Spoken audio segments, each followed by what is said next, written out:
A very warm welcome to all of our guests joining us online and certainly to our guests joining us in the studio. We're coming to you live and direct from the headquarters of the Center for Development and Democracy here in Maputo. My name is Chris Maruleng and I'm the Executive Director of Good Governance Africa, and I'll be your host for today's webinar. And indeed, today's webinar is focusing on a very important matter that affects the people of Mozambique. However, today we'll be focusing on Cabo Delgado specifically and reflecting on the state of the conflict after 5 years in that country. As most of you who are here joining us live today are aware, this conflict has been going on for about 5 years now. And it does appear that almost 4,000 lives have been lost as this conflict continues to escalate in a way, but definitely continue.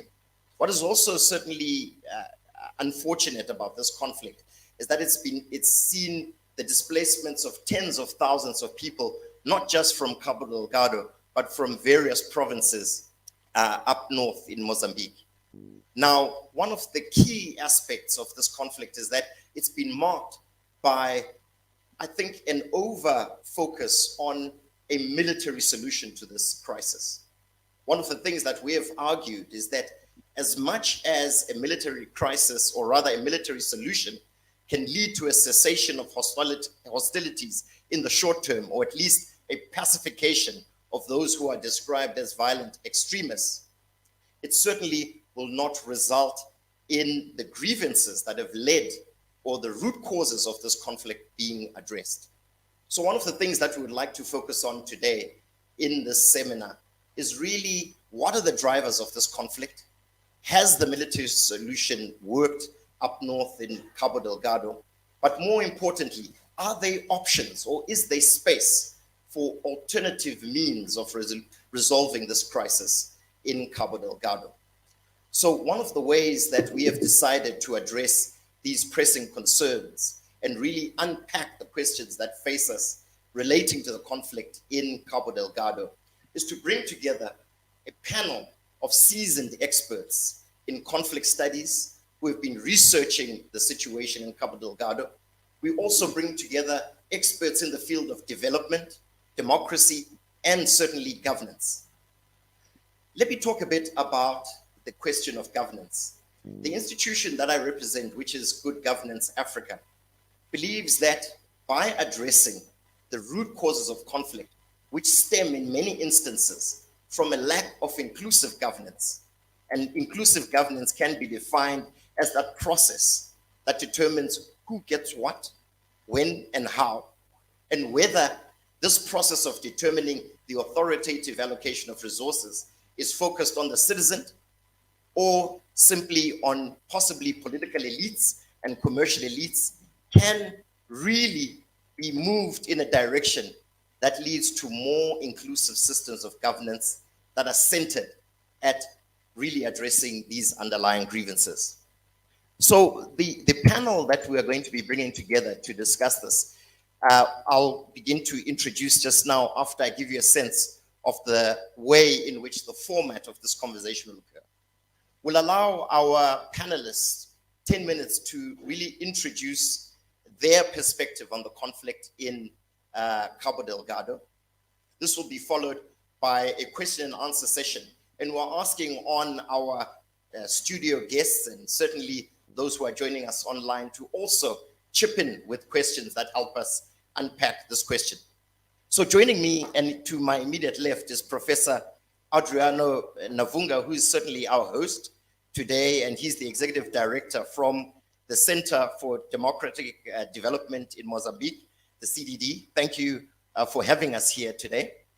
We also have here in our studio at the CDD, Professor Antoni Fanieka. He's from the Thabo Mbeki School of Governance at UNISA in South Africa. Thank you for joining us. And joining us online, we have Professor João Feijão, who is the Research Coordinator for CMR. And finally, or last but not least, is Piers Pigot, who is the Southern Africa Project Director at the Institute for Security Studies. Let me start off with you, Professor Navunga. Just give us, to begin with, what your assessment of the situation is in Cabo Delgado. Thank you very much, Chris. Good afternoon to everyone, those who are joining in person and those who are joining us virtually. And Happy New Year, all of you. We have just started with activities, most of us from the civil society spectrum. The situation in Cabo Delgado, I think it can be described as moving into a forgotten conflict, a forgotten but a disastrous conflict. Forgotten in the sense that most of our participants today will recall that we have been busy first at the beginning to advocate the government to look at the conflict as a serious matter. At the beginning, government was looking at the conflict as an activity of banditry, people somewhere in the north. Then they evolved into a situation of saying this is an aggression from outside. So I've been pushing for the government, first of all, to look at the conflict seriously.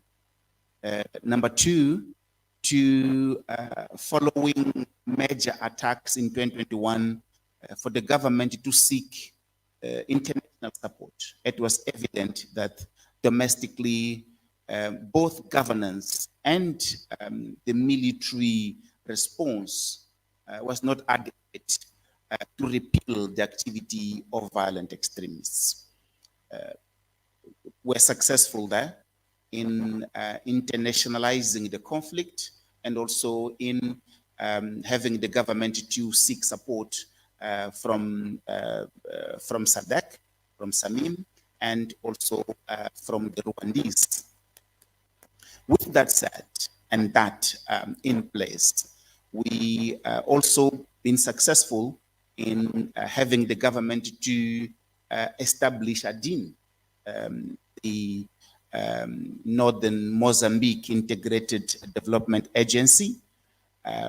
But though that was a positive move, at a policy level and a more programming and a governance level, I think that was not satisfactory in a couple of dimensions, including that at the moment, as it is, there is no,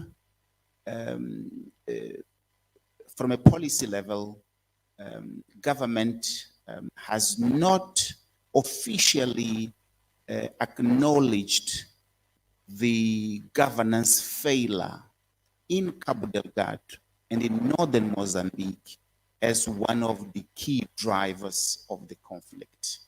Government is still very much in the perspective of an international, internationally driven sort of conflict. In our understanding, there are, of course, international elements, but core of this conflict is a governance failure, starting from the lack of a peace dividend from the 1992 peace agreement, moving on to an elite-centric extractivism with gross violation of human rights, but importantly, a situation where the interests and the aspirations of local communities in northern Mozambique are not being taken care of from the governance model of the extractivism that is ongoing. So this is an important aspect. And although ADIN is there, but there is no an official document which acknowledges these aspects and tasking ADIN to serious and thoroughly look at them. So this is an important aspect. So to your question as to how is the situation, although the international forces, with all the challenges, including not adequate military coordination, which could, on the one hand, enable military accountability. Look at what happened recently with the banning of bodies without an adequate response to what happened. And that is clearly crime, but there's no infrastructure to engage the military. But secondly, a framework which would enable a verifiable improvement of military capacity from the Mozambican side. That is not yet there.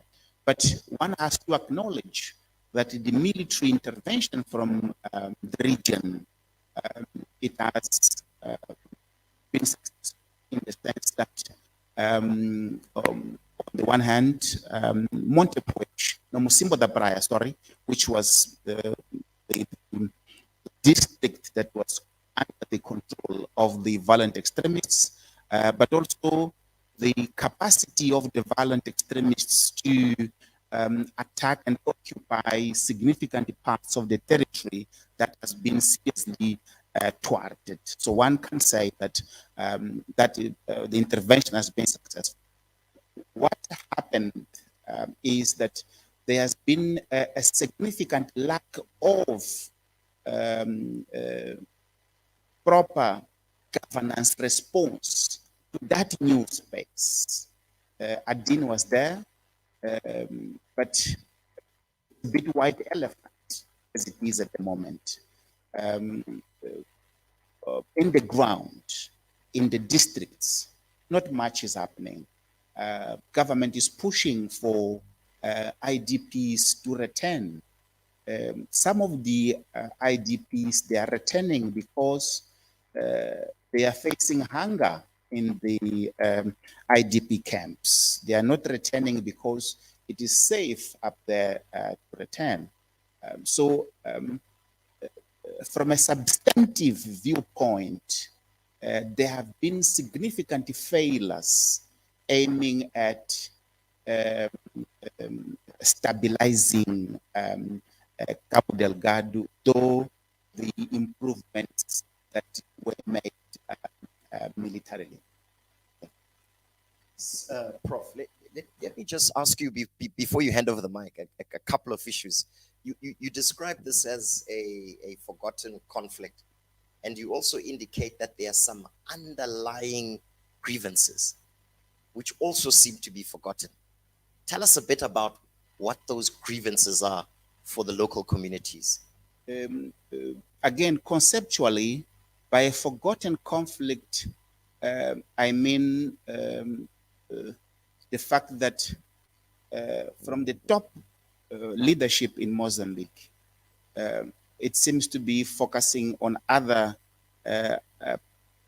aspects of political governance and less on the conflict. There's been significant push from the top in order to have to meet the basic requirements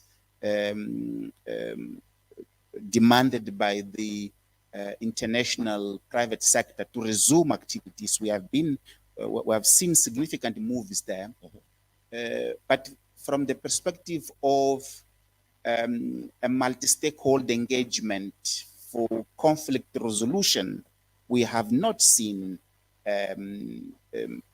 anything meaningful happening there. So tell us a bit about those grievances. Yes. What do you mean by grievances? By grievances, we mean, number one, that from a historical perspective, I mean, they have been, if you look at what is happening in the coast and versus the more interland, one can clearly see that there is an ethnicity aspect here, which since independence has been unofficially used for exclusion, for marginalization.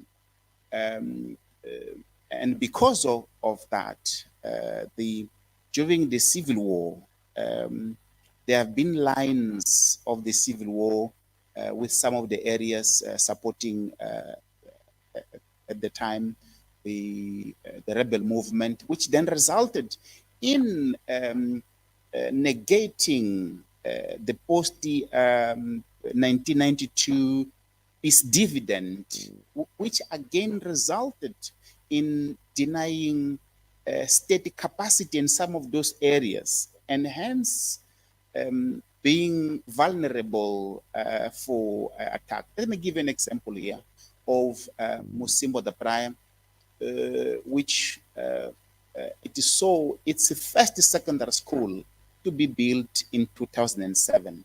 This was 3 years prior the discovery of world-class gas reserves. And those reserves, in order to go there, you have to pass this region. So some of these aspects, let alone the exploration of other mineral resources, which, as I have indicated, it is elite-centric dominated. By elite-centric dominated, I mean one thing. I mean the leaders of this country, the leaders of these countries, they have access to information, they have access to influence, they have access to power. They use that to take land, they use that to control minerals, including illegal logging, etc. And in so doing, all this wealth is not contributing into the development of the state capacity, which would result in existing resources to be widely distributed among the ordinary citizens. But there is also another aspect, which is if you look at one particular sector in this country, the private security, the private militarized security, is dominated by those who control the state. And some of the state capacity, it ends up being utilized by those who are tasked by the Constitution to protect the sovereignty of the state. And so some of these issues, they turn Cabo Delgado into a place where governance is not leading into the ordinary people meet the basic services. The state is being used by those who are in the positions of power and not for the benefit of the people, but for their own private benefit. Let me hold you here, Prof. Nuvunga, because I think this is a good place to bring in, joining us online, is Professor João Feijão, who in the past is also, in the work that he has done, mentioned how some of the drivers of conflict can really be found from the local local dynamics around development. And I think it would be good for us to bring you into the conversation here, Prof. Feijão. Prof, are you with us? Maybe you can. Yes, yes, I am. Thank you for the invitation. I would like to share with you some presentation that I made in PowerPoint, but it's the first time that I'm using this platform. So give me just 1 minute. I think. Can you see my presentation? Not yet. We can't see your presentation yet, but it's loading up. So while it's loading, maybe I can ask you a direct question. Oh, here's your presentation. So go ahead, Prof. Thank you very much. I was invited to make this presentation, and I thank very much to CDD. The subject that I was invited to speak about was about the possibility for dialogue in Cabo Delgado. And I was wondering this morning, when we speak about dialogue, we speak about dialogue between who? So is it between the ruling party? Is it between the government and the non-state armed groups, as normally we used to call them?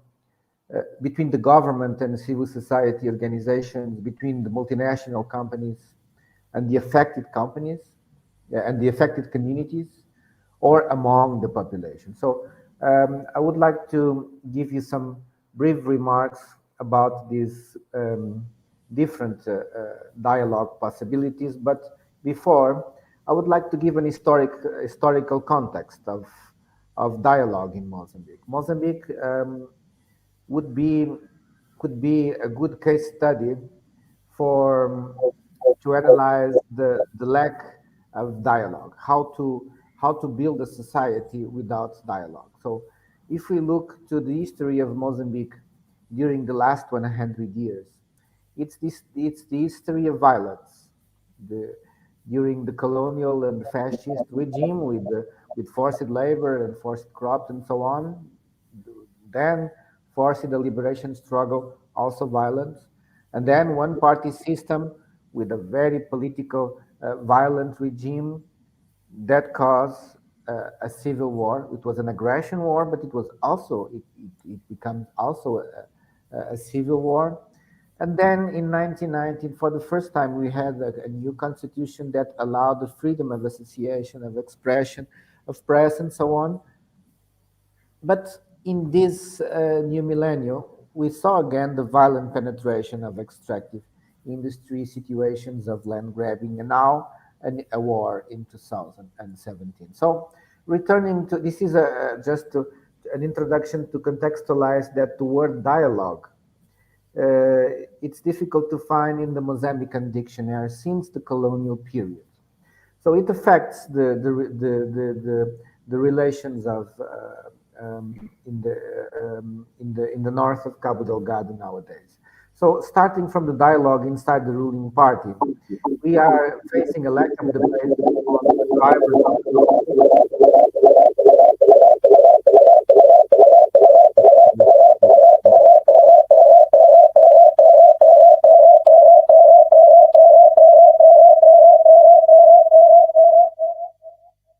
Yeah, now it seems to be better.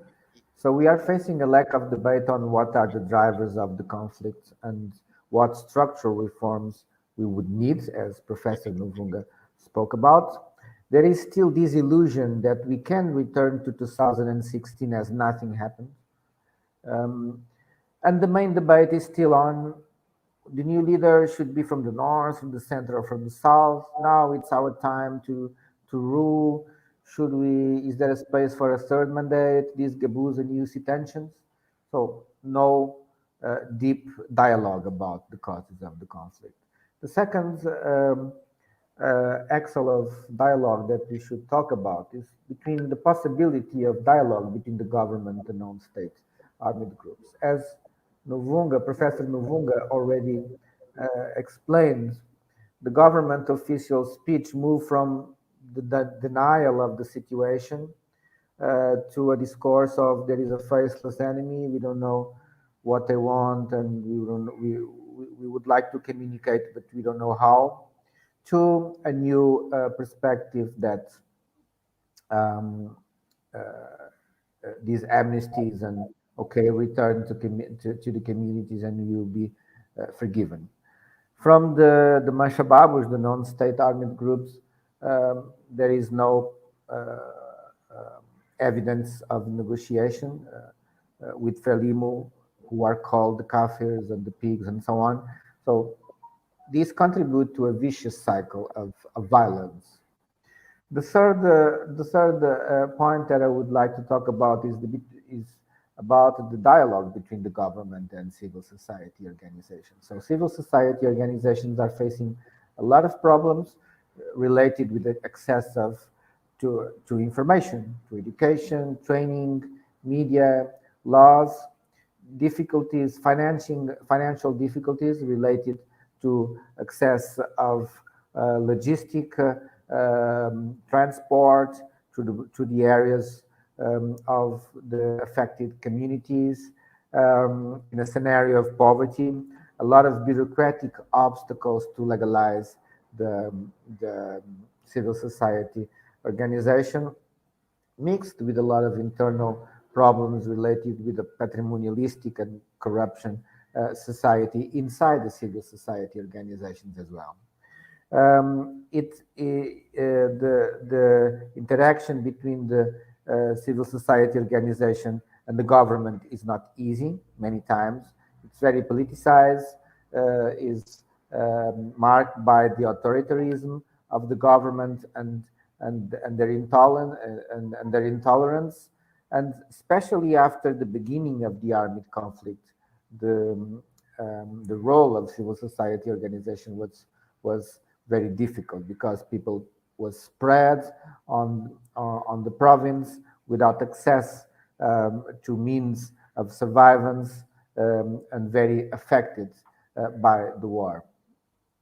What are the alternatives? Use of informal channels, social media, Facebook, WhatsApp,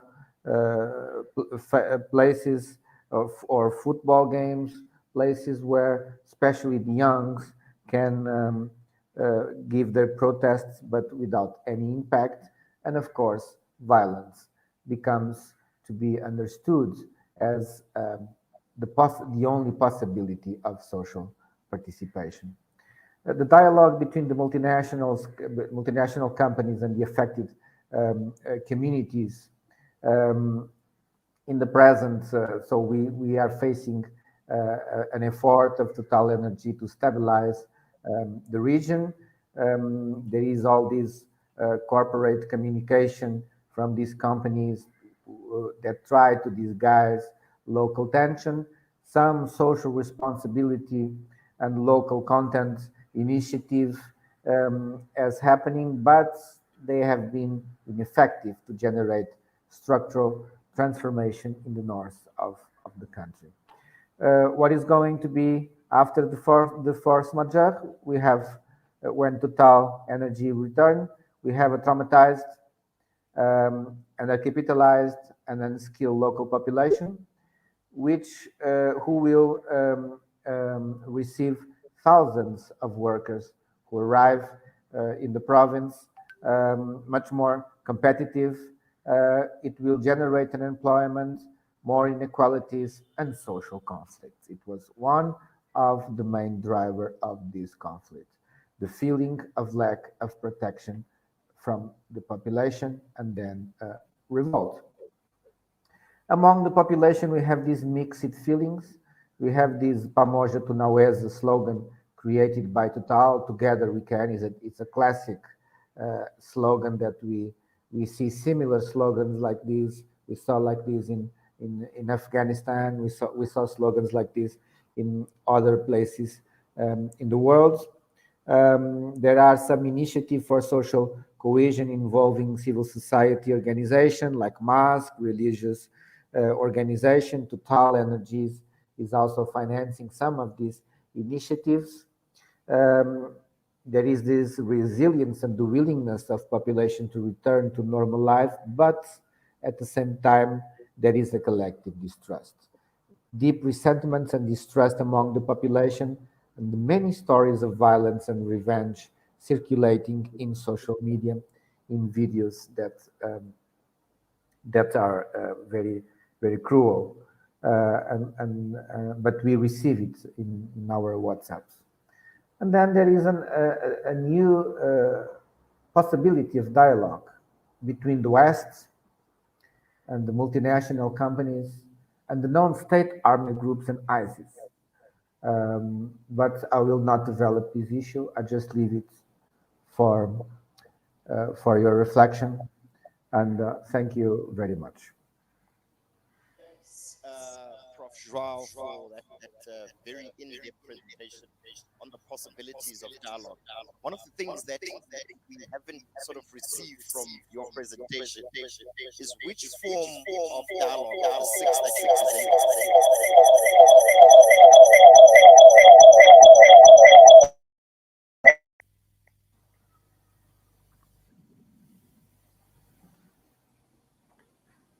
I'm sorry, I'm not hearing anything. I'm not receiving the sound.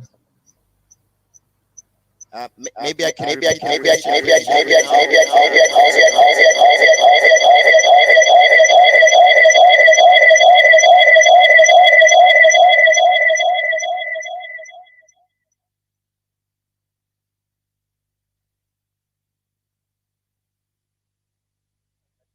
Sort of experiencing some technical challenges, and I suspect that in actual fact we might have actually dropped the signal to our feed in Johannesburg. Let me sort of jump to you, Prof. Antoni. Yeah. Let's have a discussion here, and maybe others will jump in and join us. Maybe you can give us your sort of 10-minute reflection of this discussion, but also what you think about the state of conflict in Cabo Delgado.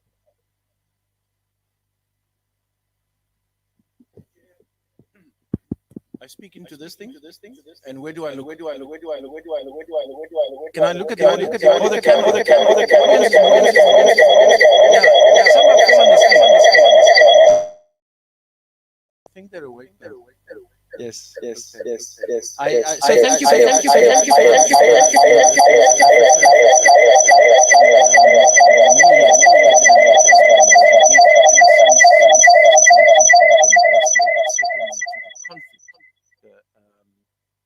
the civil war, as some people call it. And I think upon reflection, I haven't worked this out in my head, but the way that the process dealt with phenomena needs to be mind. Because if we want to bring the conflict to an end, then Joao's presentation, those six possibilities, and an amalgamation of some of them will have to maybe not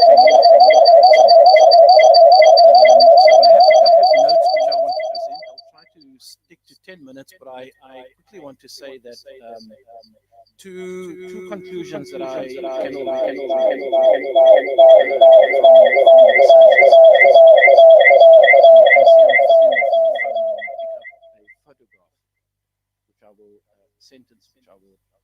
The first one is that violent extremism was a very popular term or concept, not only for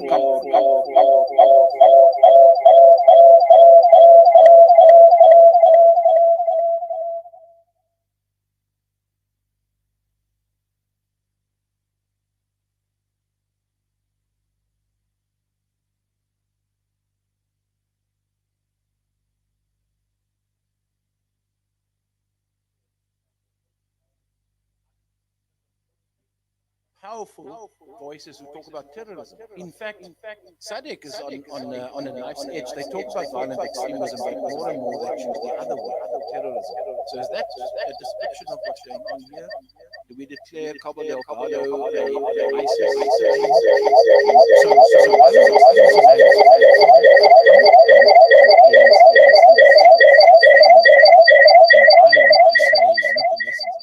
let's keep this discussion around VE and how to prevent and counter violent extremism. Keep that alive.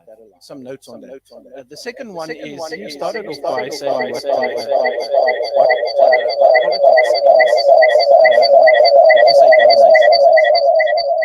I wanted to reflect on the meaning of the concept that we use, or the definition of politics. Who gets what, when, how, that distribution. And with it goes with the governance. Somebody wrote recently that politics is actually the art of looking for trouble, finding it everywhere, diagnosing it incorrectly, and applying the wrong remedies. And this speaks to the inability of our political class or our ruling class in Southern Africa to actually correctly identify what is going on in the region. You can't do that proper analysis, then any and it doesn't take us to a better position. Okay, so with those out of the way, let me share fairly quickly with you the key findings that a research team came up with, consisting of academics from the Southern African region, including colleagues from the Center for International and Strategic Studies, CEEI, at the Shisano University, colleagues of yours, and working with the Friedrich Ebert Stiftung.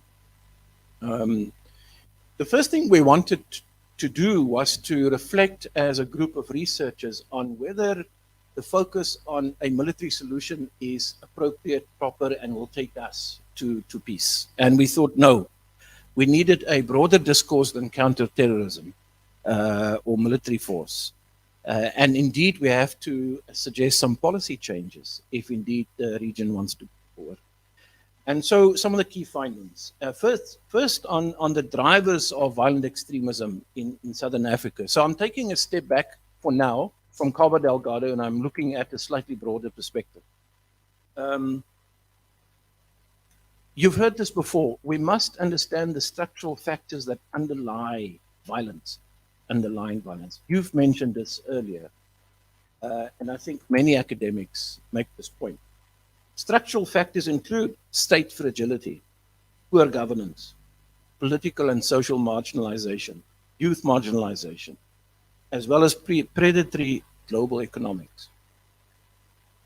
And then governments, let me formulate this sentence carefully, diplomatically. Governments play a significant role in the emergence of violent extremism by designing and arbitrating over the physical, social, and political conditions which produce certain behavioral outcomes within human populations. Governments can enhance or reduce the prospects for violent extremism, and they can block, sabotage, avoid, counter solutions that are homegrown and bottom-up. And the reason for that is not difficult to work out. Politicians are in the game of control, and in our region, increasingly self-interest. So there's the first problem. We found a strong link between transnational organized crime and corruption, with organized crime syndicates relying on corruption, usually within government, but also within the private sector, to diminish risk or facilitate their operations. And so we find that violent extremist organizations engage in illicit trade activities and or interact with transnational crime syndicates to sustain their operations. In our publication, there's a whole chapter on how that looks like here in Mozambique, but also in Southern Africa. There are UN agencies which produce very detailed maps of the flow of illegal goods and services that comes through parts of Mozambique. South Africa tracks a lot of this, Gauteng, and it gets repackaged and re-exported to Europe and elsewhere. We need to understand what is the meaning of that. If we don't collaborate and coordinate across borders to take charge of this, we won't win. The same with rhino and elephant and wildlife poaching and so on. There are interesting trends, Chair, with the recruitment and the radicalization of African youth into violent extremist organizations. And if you study Al-Shabaab in Somalia and Kenya, then you will realize that attracting disillusioned youth into your ideology and your mode of operation is increasingly sophisticated, because those who do this make use of the social media, and in particular, I've learned Facebook, TikTok, it's not an innocent tool anymore, WhatsApp, and then of course websites. And in fact, those who are at the receiving end of violent extremism in Somalia or elsewhere, Nigeria, often face extremists who make stories, videos, how they attack compounds and how they take out soldiers. And it's sophisticated production. Better than this. It comes with sound and all the drama and the flag and the music behind it. The next part we examined was to better understand how African governments and institutions, for example, SADC or ECOWAS or AU, actually respond to the scourge. And the story there is not very good, because we now know that that governments need to develop national action plans and implement them. And African governments have made very little progress with designing and implementing national action plans. When I wrote this a while ago, our research found that there was no NAP on VE. There was no national action plan on violent extremism here in Mozambique. I might be wrong. Maybe there is one now. There were some moves, discussions with specific actors, including the Ministry of Defense. But you can educate me later whether this is actually taking off or not. We also asked the question whether the AU's African Peace and Security Architecture, APSA, is optimally designed to deal with this new threat of violent extremism. And the answer is no. In fact, one of the recommendations we make is that we have to revisit the architecture of peace and security at the level of the AU, and how it spills over into the RECs, the regional economic communities. Because we're not designed to understand. These things are not designed to comprehend and respond to the new threats and our increasingly volatile international environment. If we come to this, the Mozambican response, I'll try and keep it short. It looks to us as if the government's strategies for addressing violent extremism have moved from prevention or avoidance to countering terrorism. CT is the name of the game. And maybe some of their partners inspire the approach. And moreover, the government, in collaboration with partners, have adopted measures to prevent the youth from being involved in violent extremism and terrorist activities. But it looks to us as if these initiatives are largely adopted from elsewhere in Africa. And we don't have time to go into what's happening in Nigeria, but we can tell the story. Nigeria, Somalia, these initiatives do not work very well. What about SOMIM? Is SOMIM designed to make a difference? Is it appropriate? And do they understand what they face? Again, we found that there are severe challenges to the SADC initiative. SOMIM must operate with Rwanda in this more or less the same space with the Mozambican armed security sector, if I'm broader than just the military. And if you listen to Professor Molomo, who's the civilian commander of SOMIM, there are communication and coordination and collaboration challenges. Let me put it as broad as that. So that is problematic. There's a section here which I won't go into detail, because we were wondering, some of us were wondering, is there a gender dimension to violent extremism? And maybe the audience in our discussion can pick this up again. And we think that women are not only victims of violence, they're also enablers or protectors or assistants. They can either work with a local police, a community, a forum, in helping to identify where the problems are, or they can play a very protective role in terms of violent extremists and the criminal syndicates, enablers, so to speak. Some recommendations out of all of this. You must read the book. I will send it to all of you when you ask. It's FES is sponsoring it. It'll be an online thing. What can the Mozambican government and society do? What can SADC do? Is there a role for the AU at all? And what do we tell these international, the ICPs, international cooperating partners, the donors? What do we tell them? What do we want from them? And what do they give us that is valuable? So there's a section there, if I can Maybe 1 minute. Yeah. Okay. So on the Mozambican government and society, we think that they should work together to develop homegrown national and local strategies on preventing and countering violent extremism, considering local realities and history. And these strategies should be comprehensive. It's a tall order. By incorporating measures to prevent and counter threats emanating from recruitment, radicalization, as well as de-radicalization. And it should formalize the economy in northern Mozambique to make it less susceptible to exploitation by both criminal and violent extremist groups, and you might as well add private sector. It should complement military intervention with a well-defined and coordinated long and short-term investment in human security. But you did mention Aden and the problems there. It should also think about a reintegration program. I think Mozambicans must tell us what they've learned from their own history in making peace, so that perhaps we apply some of those lessons to Cabo Delgado when the time is right. Is there a place for Southern Africa to do anything beyond summing, deploying soldiers, which is not enough?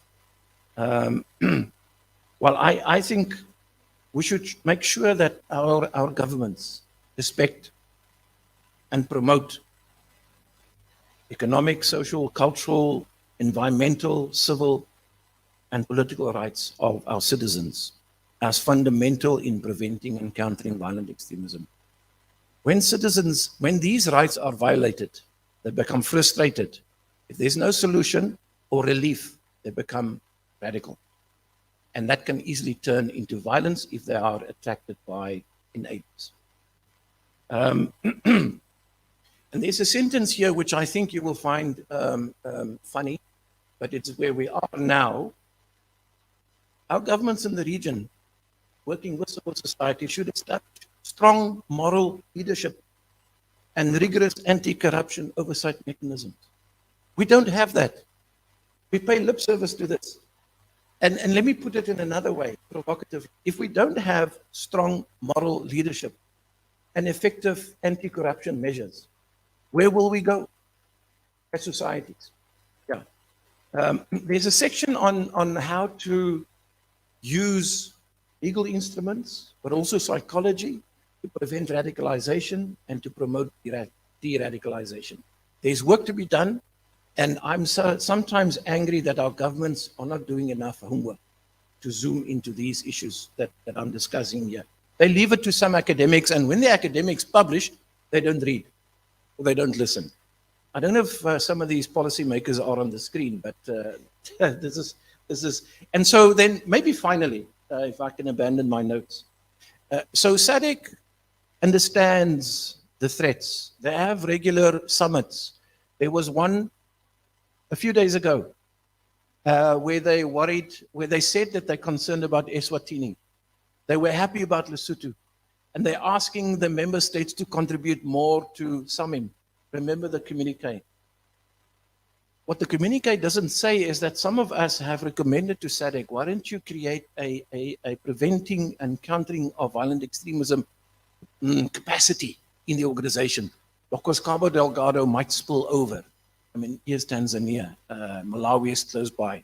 We know South Africa has cells and all the rest of this. So in response to that, they created a counterterrorism unit. Where does that take you? And then when the academics engage, they say they are very busy with their own plans. I'm making a plea now that, and I hope you will believe me if I say this. We have intellectual capital, resources, and the ability to analyze what is happening in our region. Us Africans can do that. We don't have to hire consultants from Europe or from America to come and tell us what is wrong with us.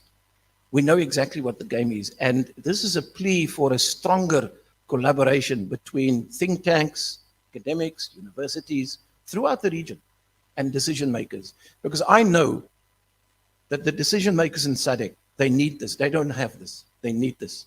They will pick up any solution that is presented by a partner. And then 5 years later, it backfires on us. So let me end on that dramatic note. What a dramatic note. Excellent, Prof.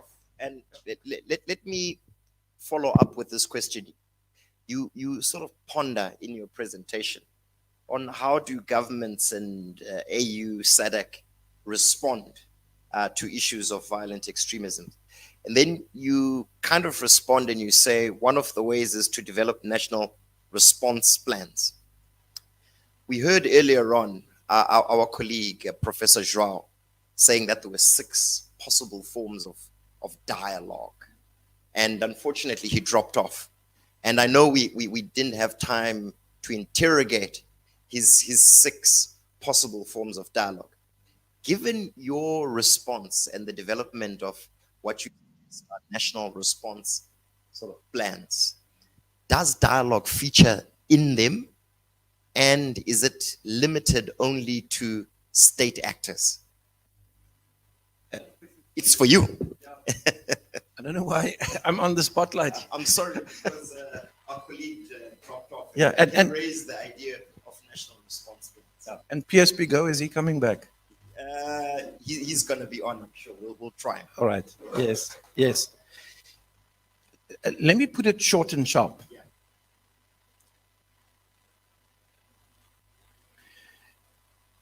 Let me start provocatively by saying, how do you think Ukraine will end? The Dutch Prime Minister, bless him, said on CNN a week ago, we will give Ukraine everything they want until Ukraine wins and the Russians lose the war. If I take the Dutch Prime Minister's position as a NATO position, it means that the violent conflict in Europe, that war, will continue until there's little left in that part of Europe. And it conjures up the specter of weapons of mass destruction. I was bitterly disappointed to hear the extent to which NATO is prepared to go. At some point, even if this happens, this scenario, at some point, there's got to be a resolution of the conflict in Ukraine, in Eastern Europe. At some point, the Europeans must make peace with the Russians, or the Russians with the Europeans. At some point, not now. So is the conflict ripe for resolution? Is it? And now we come to Cabo Delgado. I don't think it is. I think 2 things need to happen. We, who want to see peace and development in Moçambique, in Southern Africa, must be confident that we have the tools to negotiate, to talk, to dialogue. And what academics can do, and what we are busy doing, is we're capacitating, educating, training officials and civil society to use the tools, the language, the insight, to actually enter into a dialogue. Not a shouting match or a screaming match or not a political game, something else. At the same time, again, rather controversially, on the other side, those who might be exhausted 2, 5, or 10 years from now, would they have the capacity to speak in a language that we understand and that will enable us to put the beginnings of a negotiated settlement on the table? This is controversial. If they don't have it, shouldn't we give them some tools so that when they speak, we hear them loud and clear?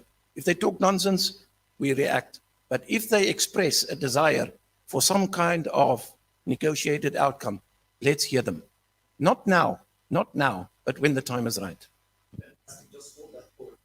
Understand that Professor Joao is back with us. Prof. Joao online, I hope you've been following the conversation. Yeah. You dropped off for a second. One of the things that we were pondering about here was the prospects of some kind of negotiated settlement, dialogue, whatever you might call it. My direct question to you is, of the 6 potential dialogues that you expressed to us, which one, in your view, has the highest chance of succeeding in Cabo Delgado?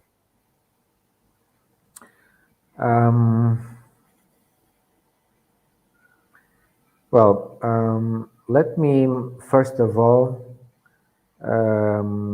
explain that this conflict is very complex, as everybody already know. It has multiple causes. And of course, the internal aspects are very important, related with economical inequalities, related with social and ethnic tensions, related with social exclusion, related to lack of access to justice, um,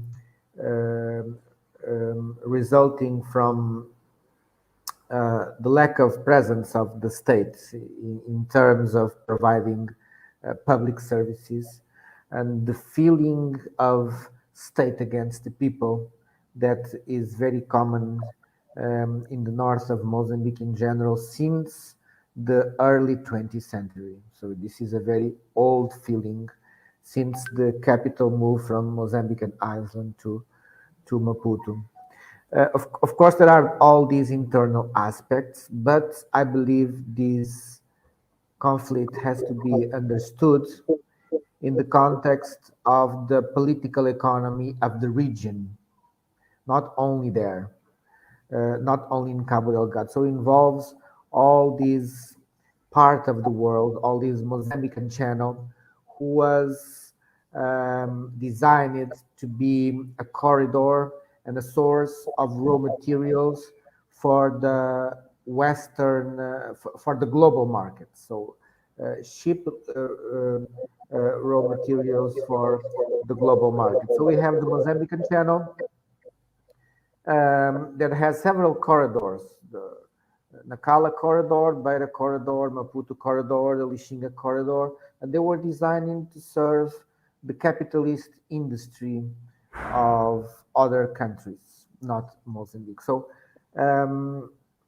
these extractive and extroverted, I don't know if this word exists in English, I mean, to extract raw materials to export for the international markets. It's something that doesn't provoke development, doesn't provide jobs, doesn't integrate the local markets, is not good for the national union, for the construction of the nation states. So I think there are many international interests behind this. Also, I believe that internal factors are very important. I am not naive, and I recognize that there are other external factors that I don't have so much information to talk about them in public. Of course, I could speak about them privately, but not in public, because I don't have enough tools to understand it, enough evidence to understand it. But I would say that other neighbor countries like Tanzania has advantage with this situation. I would say that some Gulf countries have advantage with this situation. I would say that for somehow this situation was good for the penetration of capital because it decreased the capacity of Mozambique to negotiate. So it's very interesting for the international capital to make the Mozambican state weak in order to better negotiate. And it's evident that there is a war between the West and ISIS. And Mozambique is now the stage where this war also is happening. So this is very complex. I'm not reproducing the slogan of the external hands. That's not what I'm saying at all. I am just also recognizing that these elements also exist, and it's too complicated, but we have to consider that. Yeah. Maybe this is a good time for us to bring in Piers Pigot, who's joining us, I understand, from Johannesburg. Piers, I hope you've been following the conversation. I know we've had some challenges with our connection. You've heard basically a context being painted by Professor Adriano. Then, furthermore, we've developed that context into possible solutions, suggestions of dialogue by Professor Joao. Professor Antoni has even gone further than that with a more radical approach, which says that we need to capacitate and create a capable state which deals with these aspects beyond the region where we see the conflict. I know you've been focusing on issues especially related to the security situation. Maybe you can give us, or start by giving us an update into how you see the security situation unfolding up in northern Mozambique. Thank you, Chris, and thanks very much to the organizers for the opportunity to contribute in this discussion. Yeah, I mean, I think first of all, it's important to reflect on the limitations of information about the security situation coming out of Cabo Delgado, and that we are reliant on a host of different sources, often single source copy, to try and map what is going on a day-to-day and a weekly basis. And you will have seen the work, the sterling work of colleagues at ACLED with the Cabo Delgado project, and other actors, civil society actors in particular, and media elements in Mozambique that have been trying to set out what the challenges are. Sadly, we have only sporadic and limited information about the conflict itself from state actors and from foreign intervention forces. And this tends to lend to a narrative that suggests that there is a winning narrative or a winning strategy in play, and that the insurgent capacity is being eroded, and that the insurgents are ultimately going to lose in the context of a hard security strategy. Now, obviously, since the intervention and I hope I'm hearing a little feedback, so I hope you can still hear me. Since the intervention of foreign forces in the middle of 2021, certainly the security situation has changed significantly. The foreign forces were given different areas of responsibility, as we've heard, and there has been a consolidation of security in the areas of Rwandan responsibility, particularly in Palma and Simbo and Praia, around the urban areas, some insecurity in some outlying areas of those districts, but largely a massive downtick in the number of violent incidents in those areas. And we've seen these have been the main locations for the return of IDPs as well, although the IDP situation remains very complex and varied from location to location, which indeed is a reflection of the security situation itself. Initially, we saw this conflict focused on 8 districts, essentially, and 5 in particular of the 17 districts of Cabo Delgado. Since the intervention, however, we've seen incidents in 16 of the 17 districts, which reflects in some ways, and they're not necessarily sustained in all of these districts, but we've seen the spread of violent incidents across the entire province, and of course with some movements into Niassa in late 2021, and then last year 2 southern offensives into the southern districts of Cabo Delgado, and also some interventions in Nampula. This has generated a major security challenge in the southern districts, and we've seen since then, in late November, early December, an expansion of Rwandan forces and an extension to the southern district of Ankwabi as an official area of responsibility, which, as my colleague at ISS, Borges Namiria, has written in a piece that came out yesterday, seems to reflect a further extension of Rwanda's primary focus to defend key economic interests in Cabo Delgado. We also know that their position helped strengthen the main road artery running from Pemba north to Macomia, the N380, which has been an area of concern during those southern offensives. And we know also north of town of Macomia towards Midumbi, there's been ongoing concerns there. The conflict has essentially been focused in the districts of Macomia, Midumbi, Nangadi, and interestingly enough, in terms of claims by Islamic State, and I'll come back to them in a moment, and Kwabi, a major area of claims there in terms of incidents in the second half of last year.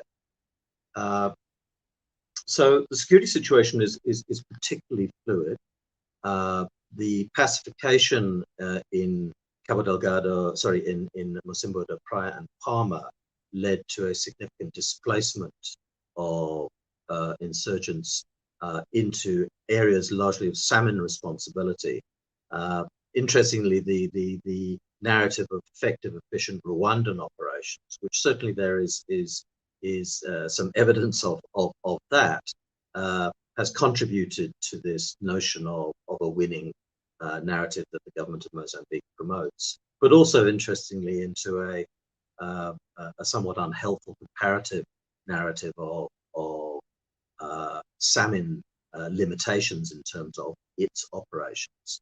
And certainly salmon has struggled in some respects. I think it's clear to say that the salmon force is not fit for purpose in terms of counterinsurgency options. It doesn't have adequate long-range reconnaissance and supply capacity.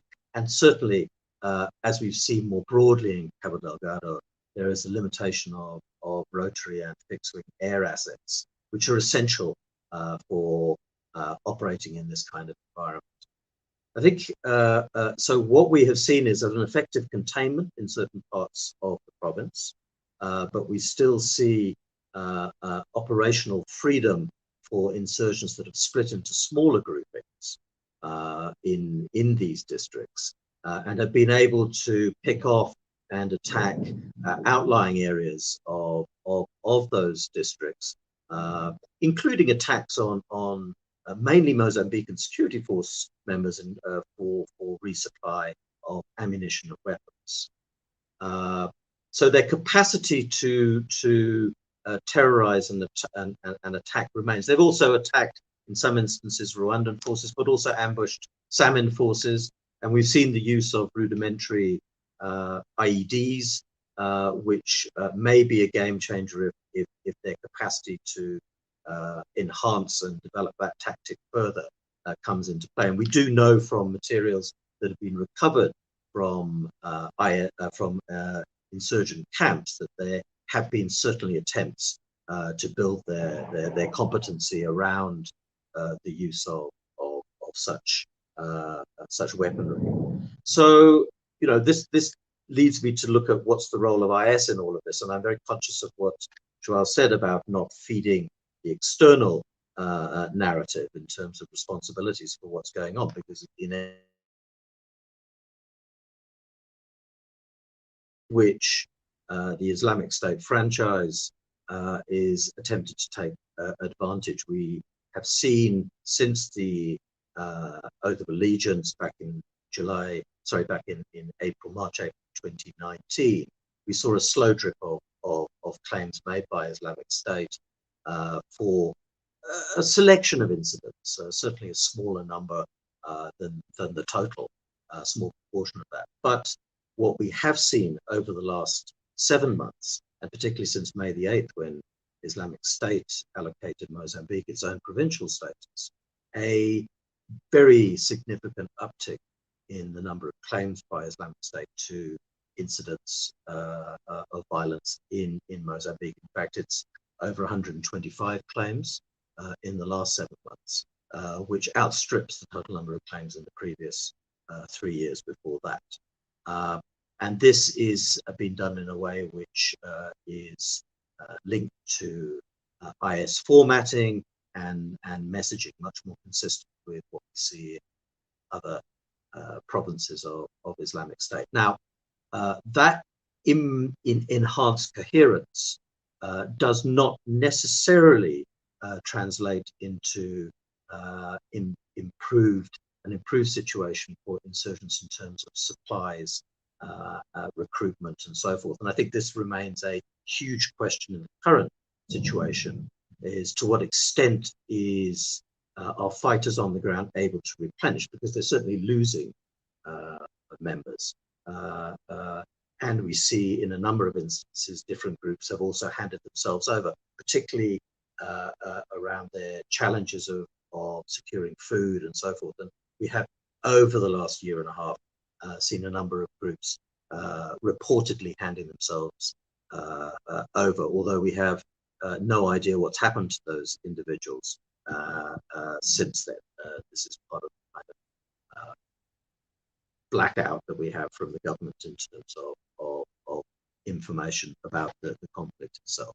So the Islamic State issue, I think, is not one to be ignored. They certainly have saddled up on this local insurgency. There is a greater ideological coherence, and we see a real prospect. I mean, Mozambique is an important arena for propaganda for Islamic State, and they're certainly pushing that for all it's worth.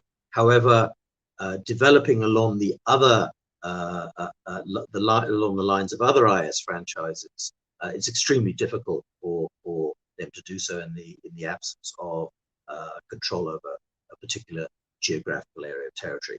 What we're expecting this year is much of the same in terms of what's going on: a continued consolidation of certain areas of the province, which privileges economic interests, and a continuing low-intensity conflict in other areas, main areas of the main districts that continue to be affected.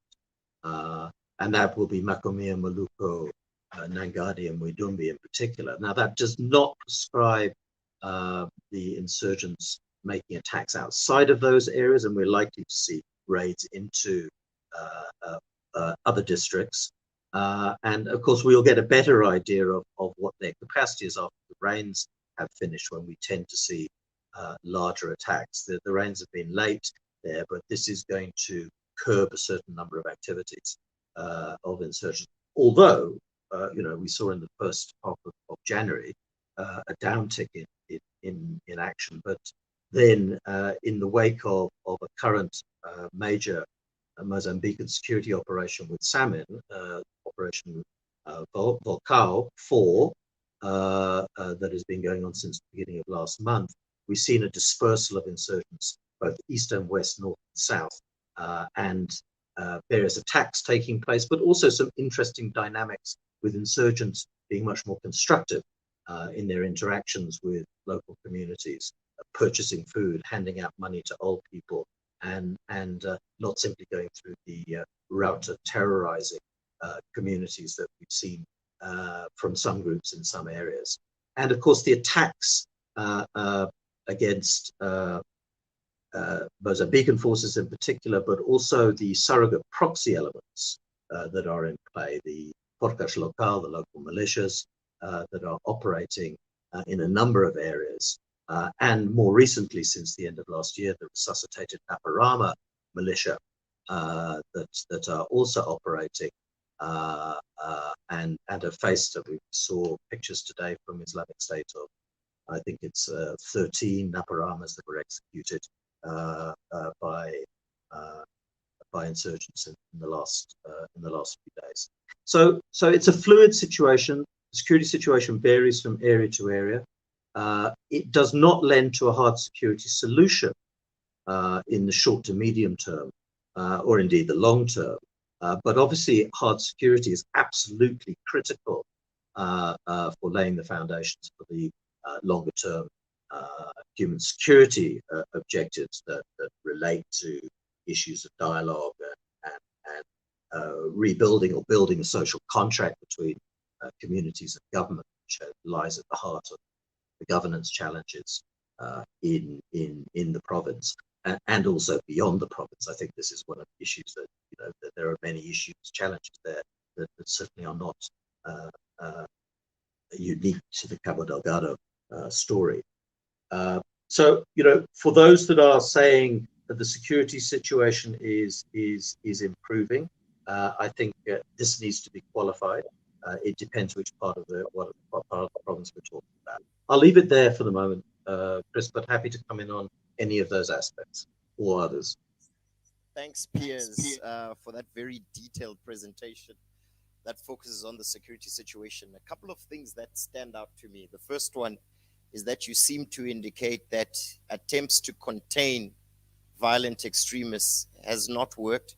What we have seen in actual fact is a disbursement of these violent extremists into maybe other provinces. We've also seen a narrative that has really taken root when we look at the security situation that seems to suggest that the Rwandan contingent has done significantly better than, say, their Samim counterparts. And this is notwithstanding issues of interoperability and a lack of, let's say, direct cooperation from what we can see from the outside. This is sort of given. But my question to you and Piers, this question really arises from something that was said to me by someone who is known to both you and I, who is also a security sort of specialist.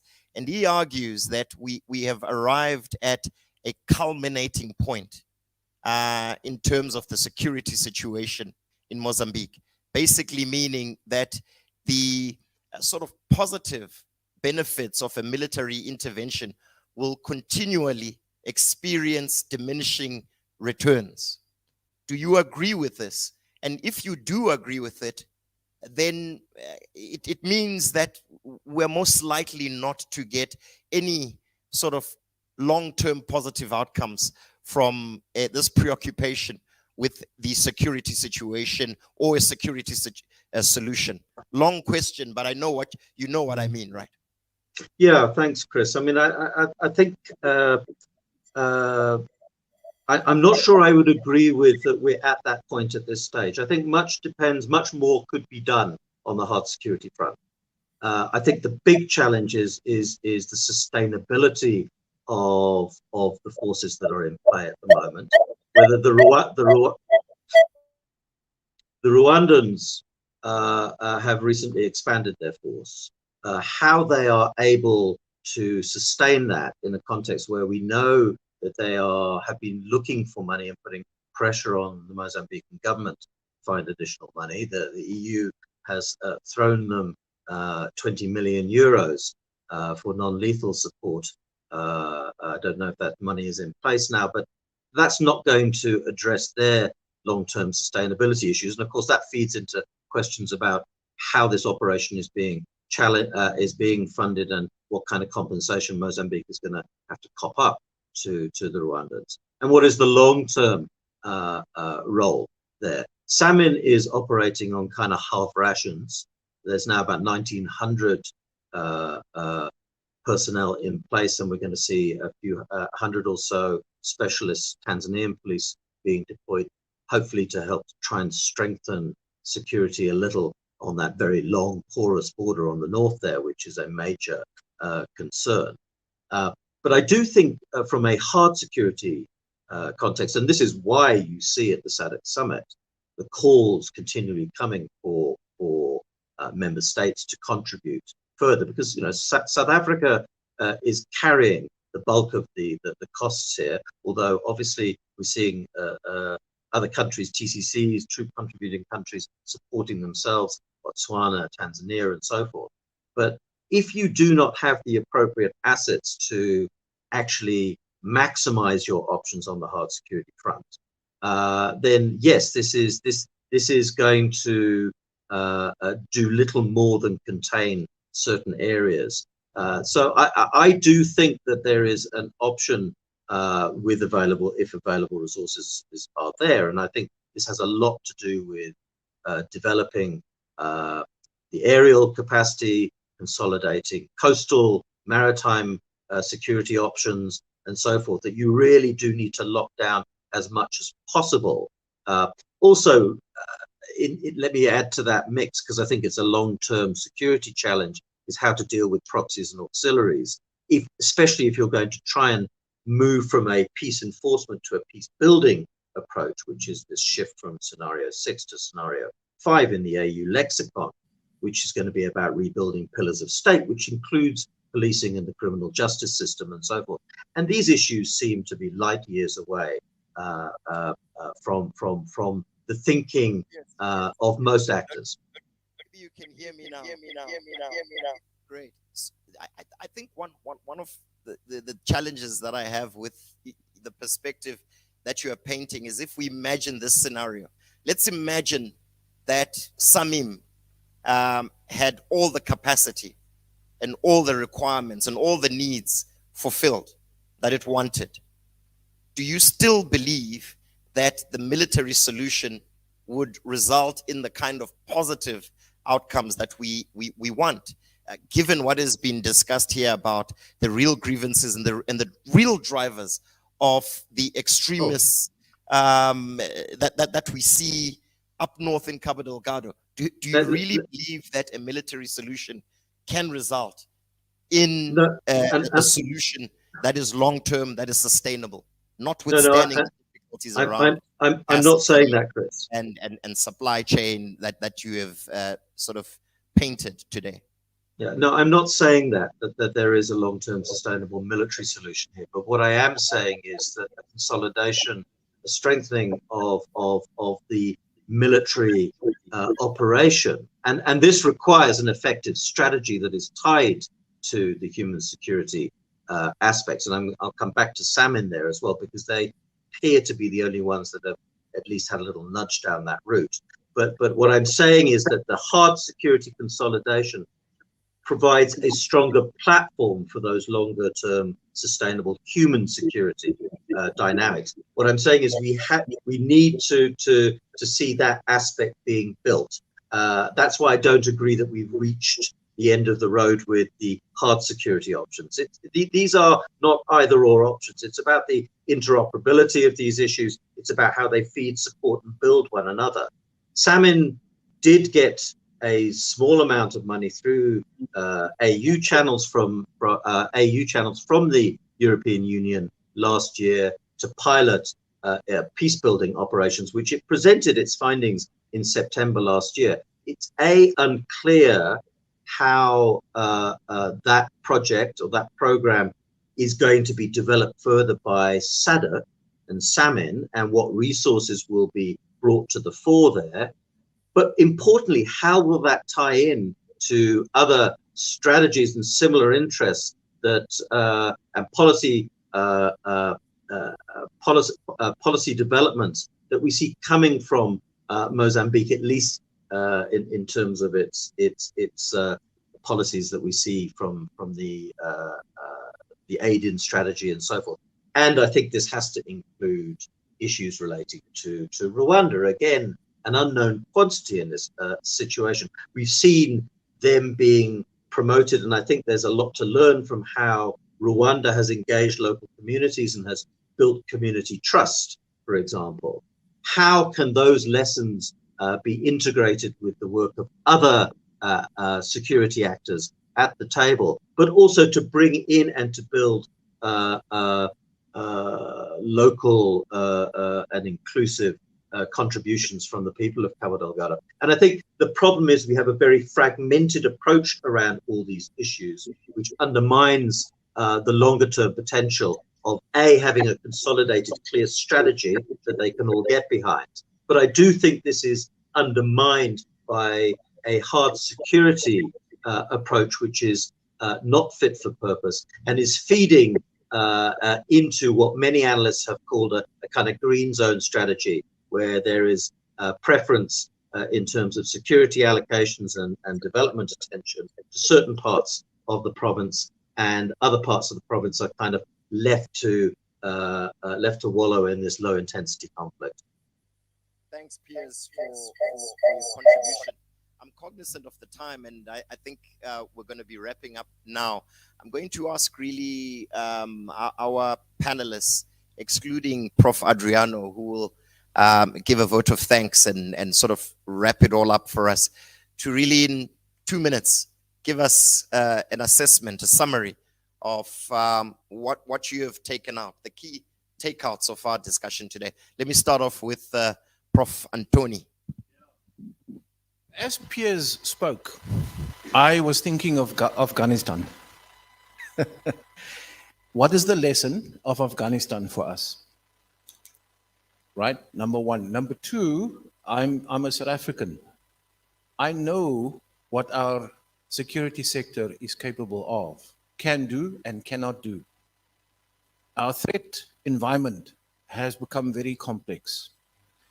Not only do we have to deploy internally to support police in crime prevention and others, emergency, we'll have a state of national disaster perhaps in 5 days in South Africa. Eswatini is burning. We're holding thumbs that Lesotho will stabilize. Zimbabwe is going through an election in coming weeks, months. You know that story better. We are deployed in the Eastern DRC, and we haven't raised the links between Cabo Delgado and what's happening with the M23 in Eastern DRC, the Great Lakes region, if you want. It's a complex arena. We are there. And then also we have to deploy, we have to carry some in terms of numbers. So I know that is not the solution either. I come to one grand conclusion. If we expect the governments and the states of the region to beef up SAMIM in whatever form, asking help from wherever, we might become deeper drawn into an imbroglio, a Vietnam-type situation. And not forgetting what the Kenyans have learned. That very bitter lesson is you go across the border to protect your interests there, they attack your soft underbelly at home. We haven't even mentioned that.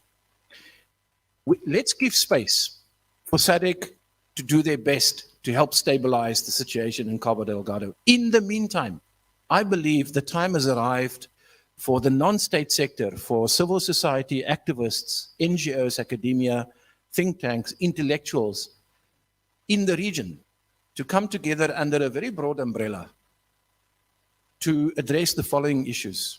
Where are we with democracy in the region? Where are we with good governance in the region? I'm not now isolating Mozambique. I might as well talk about South Africa. Where are we with democracy and development? Where are we with good governance? And what is going on with unhealthy civil-military relations in our region? And I think it's time for civil society leaders to pick up that baton. I'm looking here at some of your distinguished guests in the audience and run with this initiative, because this might just, Chair, give us the counterpoint to the very bitter disappointment that we have that SAMIM is not going to deliver. Excellent. Maybe we can go to Professor Joao, your final remarks in maybe 2 minutes, please.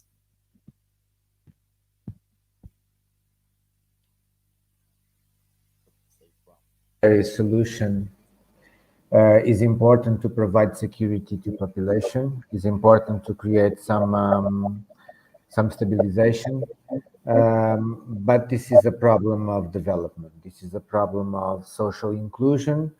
This is a problem of rebuild a country in terms of providing services that without them we are running fast to failure states. I mean, services related to access of justice, access of course, education, health, but in terms of quality, to create social participation channels and imagine a new model of economical development that provide jobs for agriculture, for fisheries, for informal trader, for some rural for some transformation of agricultural products.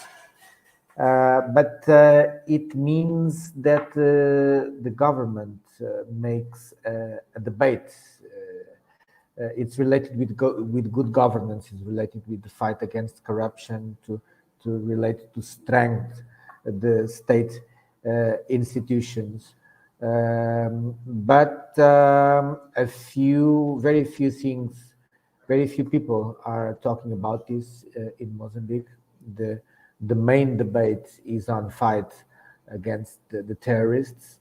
I am not optimistic for the next future. But I hope that in 5 years, my friend Adriano Novunga invite me again to come to a webinar again, and then I recognize 5 years ago I was wrong. I hope it will happen, but.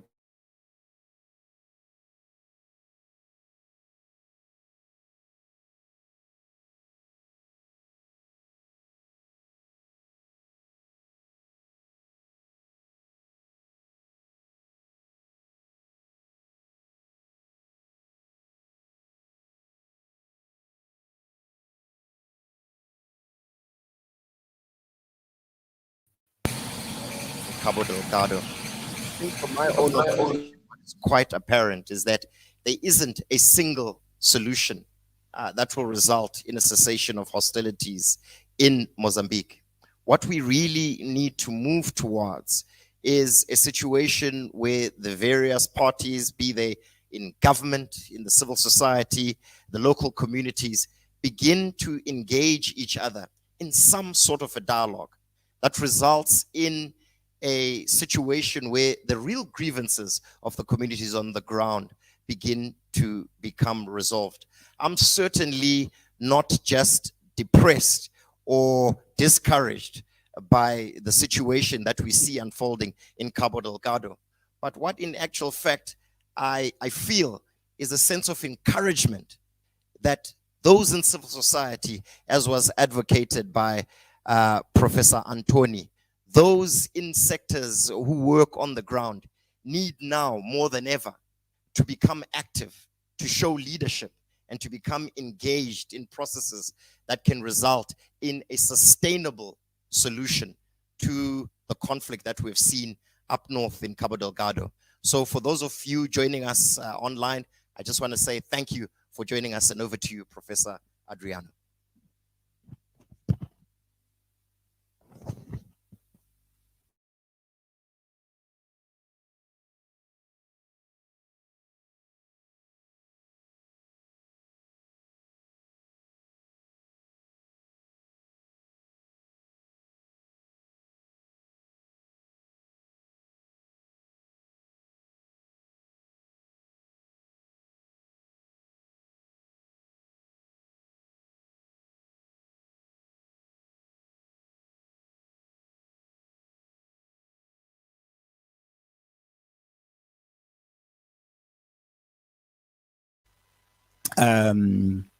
Very informative discussion, and formative also. But hey, Mozambique is one of the very first countries in the world where that nation is facing a violent extremism, but remains faceless for 5 years. It remains faceless for 5 years. In each and every country where that particular society is facing violent extremism, the people of that country, they know. I hear you in saying there is capacity in the global south to properly research, document challenges, and come with solutions in terms of suggestion of how to go about those. But as a matter of fact, we don't have a granular understanding as to who these people are in Cabo Delgado. What are they for? What is it? Are they against the state? Who these people are? We don't have a granular understanding of who those people are. So to hear that we are making progress, well, we are making progress against something that you don't understand what it is. So how do you measure that progress? Because you, at the beginning, you don't have understanding what that thing it is. So I hear you agree. We need to move away from prescribed kind of policy solutions, which are not properly informed by granular knowledge. This is one important takeaway for me of all these discussion. Secondly, we talk about stabilization of Cabo Delgado. We mentioned that the Rwandese are doing better compared to Samim. Of course, I mean, I see the Rwandan troops, they are better equipped. Their equipment, you look at them, they are tied. Everything, it is proper. The Samim, they are relatively better. But if you come down to my fellow countrymen, girls and boys that have joined the army to protect our sovereignty, to protect our independence, our country, our interests, they are not properly fed.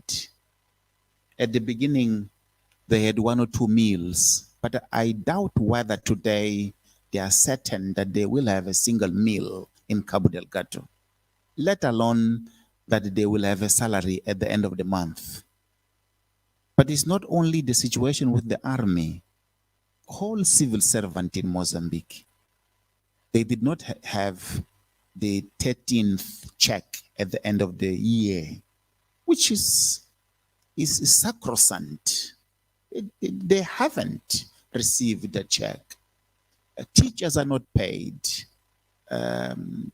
So we have signs of a failing government, not only in addressing the challenges in Cabo Delgado, but the state machinery is not functional in the country. Maputo is beautiful, my colleagues. We have police everywhere, but these police are here because the political establishment is here in Maputo. But you don't have this in the districts of Cabo Delgado. You don't have this in the district of the northern Mozambique. So the state is not there to perform the basic functions to meet what you have said, the rights. Let's take the state from a rights perspective. It is not there. So when you say we are stabilizing Cabo Delgado, it's against what measure? Against what? Unless that means stabilizing Cabo Delgado for the international private sector to be able to operate. And in fact, I hear that contracts are being reviewed to include security costs. That means, again, taking away the much needed capacity for Mozambique to be able to address some of these. So dialogue is important. But there is a much broader dialogue that the nation needs to engage into as a nation, and then zoom into Cabo Delgado. A dialogue in Cabo Delgado, unless Cabo Delgado is a small island, but if Cabo Delgado is a part of this nation, then there is a need for much broader. We have talked about the peace dividend, which in Maputo is felt. Yeah, you are driving into nice roads. Airport is not operating properly, but there is an airport. It's nice. But when you go to Cabo Delgado airport, it's a small thing like this. Cabo Delgado, Pemba, it is the third biggest world bay in the world. My friend, that on its own, it's a world. But Cabo Delgado Airport is like a district airport. It does not speak to the enormous potential that Cabo Delgado is. So governance is failing the nation. Governance is failing the people of Cabo Delgado. It's governance that is giving room for the violent extremism to expand the way it has been able to expand. So my message is a need for an inclusive, John has said that, an inclusive, but a much broader spectrum dialogue, nation level, and then we can zoom into Cabo Delgado. There is that need for an overall conversation as a nation, bringing all forces. But today, the government is passing a legislation to stop the civic space for civil society to operate. The much needed organizations to come in a more, to bring communities, bring the community perspectives, but that space is being closed. So we will see that government is sticking to a militaristic approach without a proper strategy to prepare and set governance right for the Mozambican army. You can train 1 million men and women, but if governance is not set right, that will not take you into a stability in the region. So I would like to thank you all for this opportunity today. This is one of a series of conversations at the various levels with the aim of bringing all stakeholders, bringing all voices to be heard, and empowering voices to be able to speak. But to be able to speak and to be able to speak from their own perspective. How do they see Cabo Delgado evolving, and the opportunities of the local people being part of the government take? Because let us not forget that Cabo Delgado will generate a bigger take for the government. But how much of that take will benefit local communities, local communities? How much of that? So all these conversations need to occur in a structured and organized manner, and then generate something that you called as a national action plan, which is informed by local perspectives. But at the moment, policies are informed by state-centric perspectives, and hence not properly inclusive and not properly legitimate. Today, it is Thursday. Tomorrow, it's a public holiday here. It is the Heroes' Day. And we hope that tomorrow in the celebrations, the political leadership can come up with ideas that can drive this nation into sustainable solution, not only to Cabo Delgado, but to the bigger challenges of the nation, so that Mozambique can harness the potential and play the role, catalytic role in the region. Thank you very much, GGA. Thank you very much, Mail and Guardian. To all our participants, Professor from the Mbeki Institute, I would like to thank you all for this informative conversation today. To the team, thank you very much, and we look forward to further discussion. Thank you very much.